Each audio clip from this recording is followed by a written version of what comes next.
Tin kan thira tan telen na ramoy khi thiao him telen na ram lo khopui moi tu kang ma phelem tu ramoy kan thin ve tu bang lo ba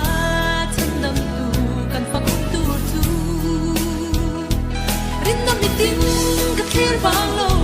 serafim te toale na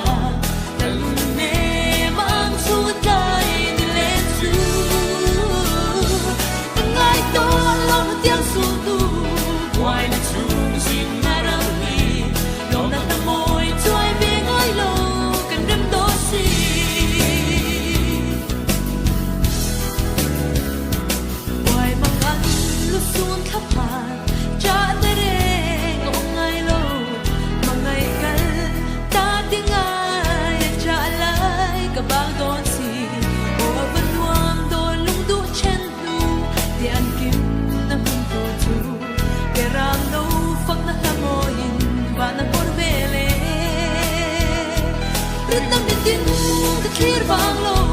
serafim de toalena yalune mang su dai de letsu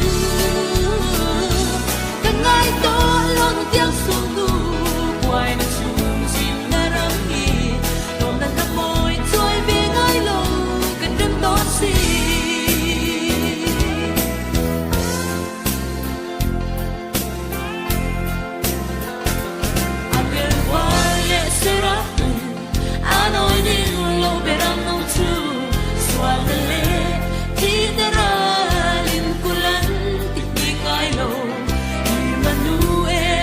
sentu kan sa tuan na lo ni se kan maglel hoi lo man moi kya be hun tu chu rito ni tin ka khir bang lo serafim ni toalem na dalun ne